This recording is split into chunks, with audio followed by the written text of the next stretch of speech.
أعوذ بالله من الشيطان الرجيم بسم الله الرحمن الرحيم كتب عليكم القتال وهو كره لكم وعسى أن تكرهوا شيئا وهو خير لكم وعسى أن تحبوا شيئا وهو شر لكم والله يعلم وأنتم لا تعلمون صدق اللہ العظیم۔ سورۃ البقرہ کی آیت نمبر 216۔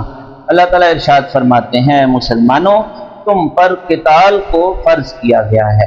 قتال کیا ہے؟ قتال کا مطلب ہے جنگ کرنا۔ کس کے خلاف؟ کافروں کے خلاف، یعنی مسلمانوں پر کافروں کے خلاف جنگ کرنا فرض ہے۔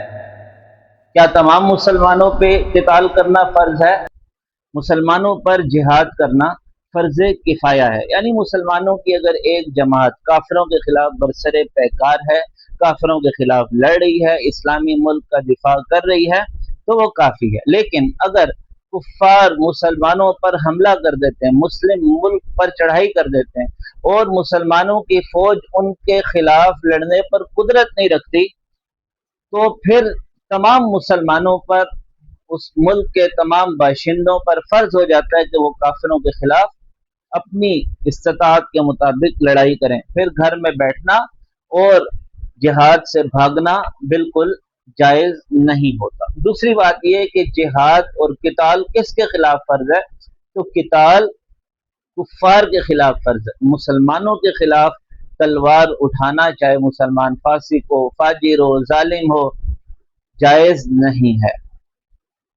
آگے اللہ تعالیٰ فرما رہے ہیں وَهُوَ كُرْهٌ لَكُمْ، یہ جہاد، یہ قتال تم پر بھاری ہے، تمہارے نفس کو گناہ گزرتا ہے، تمہیں پسند نہیں ہے، اس لیے کہ یہاں پر اپنی جان اللہ کے راستے میں پیش کی جاتی ہے، اپنا سب کچھ اللہ کے راستے میں لٹا دیا جاتا ہے۔ وَعَسَىٰ أَن تَكْرَهُوا شَيْئًا وَهُوَ خَيْرٌ لَكُمْ، آگے اللہ تعالیٰ فرما رہے ہیں کہ ممکن ہے ایک چیز کو تم ناپسند کرو، یعنی قتال تمہارے نفس کو تو اچھا نہیں لگتا، تم دل سے تو اس پہ راضی نہیں ہوتے، لیکن اللہ تعالیٰ نے اس میں خیر رکھی ہوئی۔ وَعَسَىٰ أَن تُحِبُّوا شَيْئًا، اور ممکن ہے تم کسی چیز کو پسند کرو، یعنی گھر میں آرام سے بیٹھے ہوئے ہیں، راحت و آرام کی زندگی گزار رہے ہیں، وَهُوَ شَرٌّ لَكُمْ، لیکن یہ تمہارے لیے برا ہو۔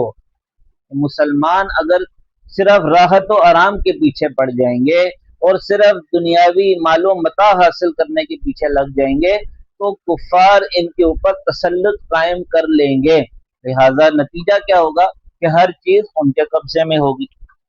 واللہ یعلم، اللہ تعالیٰ جانتے ہیں، وانتم لا تعلمون، تم نہیں جانتے کہ جہاد چھوڑنے کا کیا نقصان ہے۔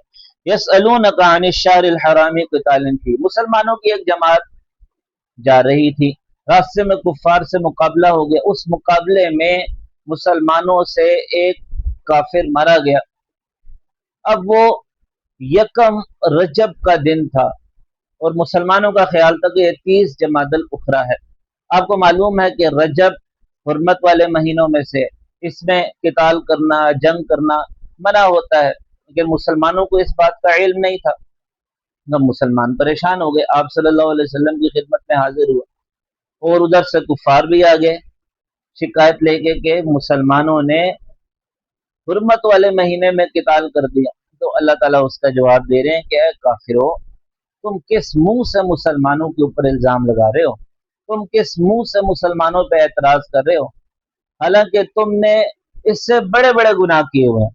اللہ تعالیٰ فرما رہے ہیں کل، اے میرے نبی صلی اللہ علیہ وسلم، ان کافروں سے کہہ دیجئے قتال فیہ کبیر، ان مہینوں میں جنگ کرنا بہت بڑا گناہ ہے، بشرطے کہ جان بوجھ کے کیا جائے، لیکن مسلمانوں کو تو علم ہی نہیں تھا اس بات کا، لہٰذا ان کو تو گناہ نہیں ہے۔ لیکن تم نے جو حرکتیں کر رکھی ہیں، تم نے جو بدعمالیاں کر رکھی ہیں، تم نے جو فتنے پھیلا رکھے ہیں، تم نے جو گناہ کیے ہیں وہ اس سے بہت بڑے ہیں۔ وہ کون سے گناہ ہیں؟ وَصَدٌّ عَن سَبِيلِ اللَّهِ، اللہ کے راستے سے روکنا۔